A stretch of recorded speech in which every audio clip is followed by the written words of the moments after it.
This review is made possible by Toyota of Naperville. Toyota of Naperville is the largest Toyota dealer in Illinois with hundreds of new and used vehicles in their inventory. Visit www.toyotaofnaperville.com or in person at 1488 West Ogden Avenue in Naperville, Illinois. Oh, guys, we finally did it. We got a Prius to review. All right, what's up, guys? My name is Zach, and today I am driving a 2019 Toyota Prius. Up front is a 1.8-liter inline four-cylinder gas engine, as well as two electric motors. And down below is a CVT, or continuously variable transmission. If you'd like to read more of my thoughts, head on over to carmarshal.com/overdrive, where I'll be writing a complete article about the 2019 Prius. But let's get back to that drivetrain, that hybrid drivetrain. Like I said, it has a 1.8-liter gasoline engine, but it doesn't use it all the time, which is a really cool feature. You can actually run the Prius off of only electric power. This used to not be the case, but now Priuses have become hybrids, and I believe Toyota's end goal is to make them fully electric. But here in 2019, we still get a gasoline option, but this thing, it sips gas. They say highway, it'll get 54 miles to the gallon, which is nothing to pick your nose at. What's that saying? To thumb your nose at? Something like that. But we will get into the EV portion later because there is a button here on the center console, but we'll talk all about that when we get to the interior. But before we do that, last thing I want to say is that it does have a CVT, or continuously variable transmission.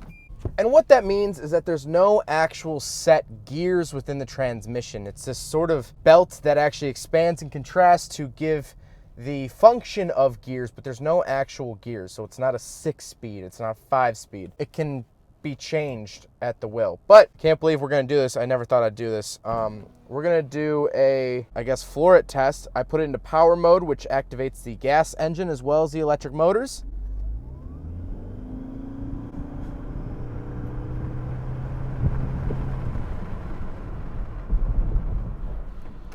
It's not the slowest thing in the world, but I'll go back and see if I can get an audio clip of it.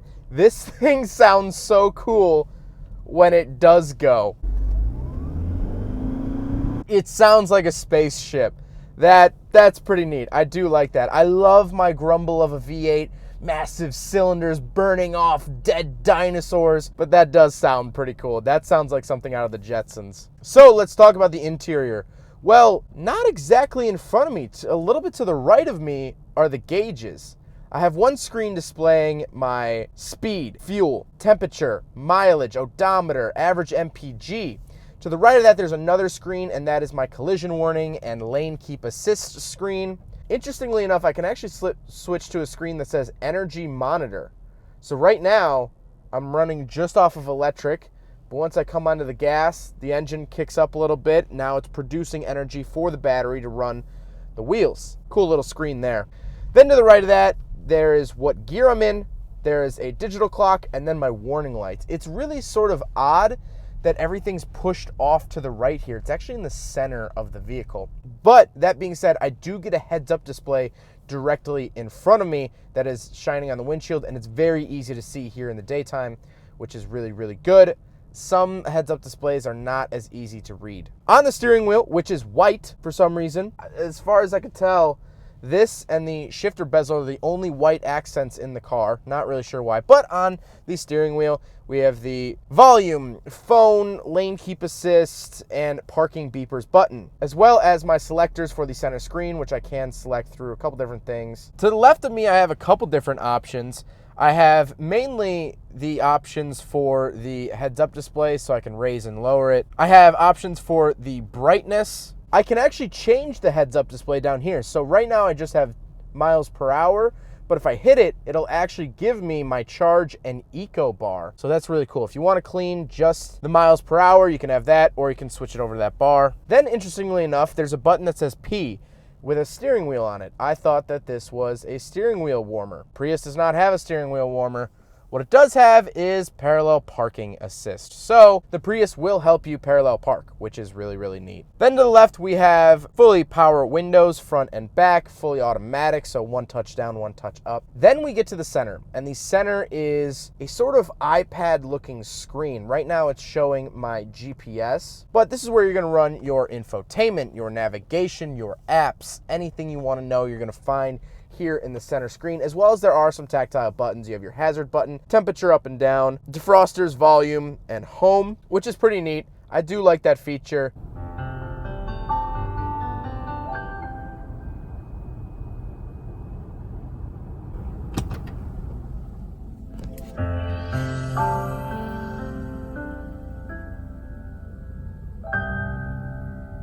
It's sort of Tesla-y, but it's honestly the smartest way to go about things. I think people are so familiar with screens that now it's just second nature. Then down below that, you have your shifter, which is weird.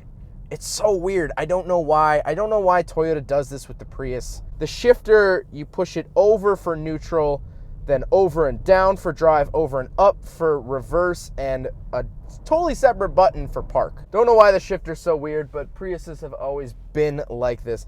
To the right, I have my drive mode button. So like I said, there's a couple different drive modes: normal, power mode, and eco mode. Then I have EV mode, which will put me totally electric. It actually quieted down, which is weird, but I'm fully electric right now.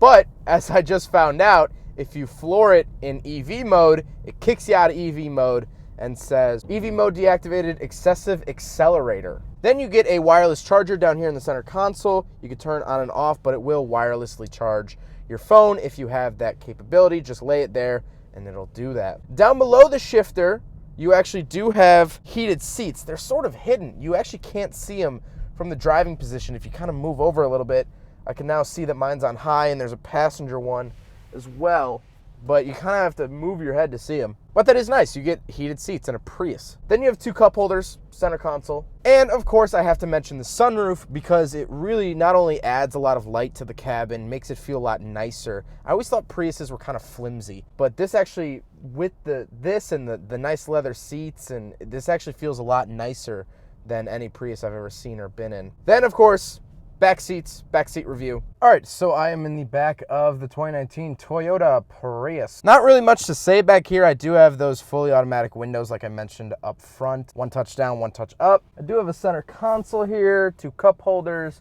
Everything's really nice leather. Now this is the highest trim level of the Prius currently offered, so of course it has leather. Little cup holders down here in the dash. And I do get a cigarette lighter down front, a 12 volt, 120 watt.